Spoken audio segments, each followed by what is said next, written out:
Today we will be talking about the Informal Reading Inventory, the IRI. The Informal Reading Inventory is a valuable aid in helping teachers determine a student's reading levels and his or her reading strengths and weaknesses.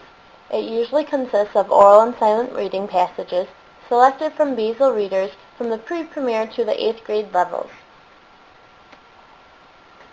Steps for the IRI. Step 1 is establishing rapport with your student. Step 2 is the word recognition inventory.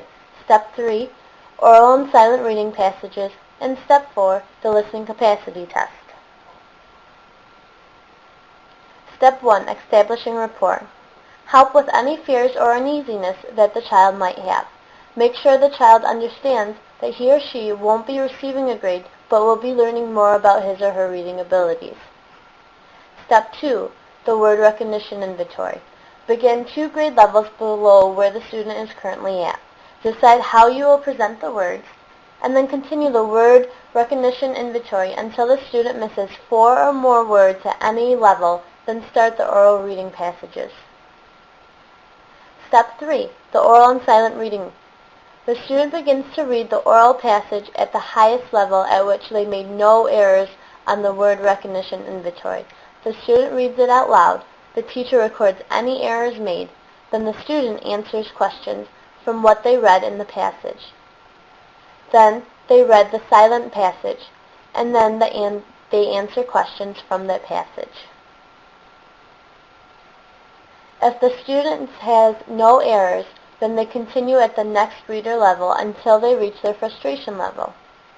If the student makes many recognition errors while reading aloud, and the teacher feels the errors will interfere with the child's ability to answer the comprehension questions, the teacher usually does not have the child read the silent reading passage at the same reader level. The teacher administers a listening capacity test to the child. That is, the teacher reads aloud to the child and then asks the comprehension questions. Step 4, the listening capacity test. A listening capacity test is given to determine a child's comprehension through listening.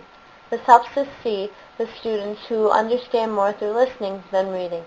The passages are assessed the same way as the oral and silent reading passages as we described in Step 3.